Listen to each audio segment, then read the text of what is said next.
This is an audiovisual study guide for Chapter 19 of Dana Harris's Introduction to Biblical Greek Grammar, looking at the future. So the tense formative for the future indicative and participle, and for liquid verbs. So the future uses a tense formative sigma for future active and middle forms. The future passive formative is thais.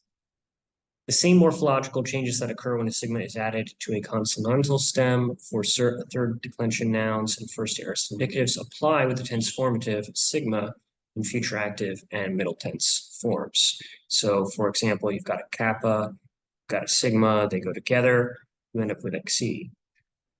Liquid verbs have stems ending in a liquid, lambda or rho, or a nasal, mu or nu, and are considered as a group. For future active and middle tense forms of liquid verbs, and epsilon is added to the tense formative sigma. So the tense formative is S, which causes the intervocalic sigma to drop out and the epsilon to contract with the connecting vowel. So crin plus S plus omicron plus men goes to crin plus S plus omicron plus men goes to crin plus u plus men, and it ends up with crinumen. It seems kind of crazy, but this kind of morphological thing will become more familiar once you become comfortable with the paradigms. Tense formative for the future indicative and participle and for liquid verbs. So future participles only occur 12 times in the Greek New Testament and are easy to recognize. So lu plus the formative sigma plus the vowel omicron plus the morpheme men plus the ending u, lu samanu.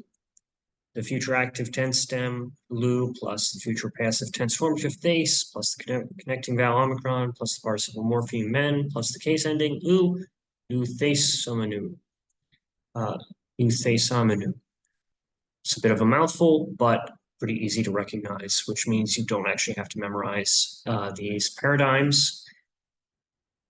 Lengthening of the final stem vowel before tense formatives with contract verbs. Contract verbs lengthen their stem vowel before tense formatives. The final alpha or epsilon of a contract verb stem lengthens to an eta, and the final omicron of a contract verb stem lengthens to an omega with the future as well as the aorist, perfect, and pluperfect. So future active to meso, future middle to mesomai, future passive to me theisomai, poieso, poiesomai, poiethesomai, pleiroso, pleurosomai, pleurothesomai. Predictive function of the future tense stem. The future indicative is often predictive.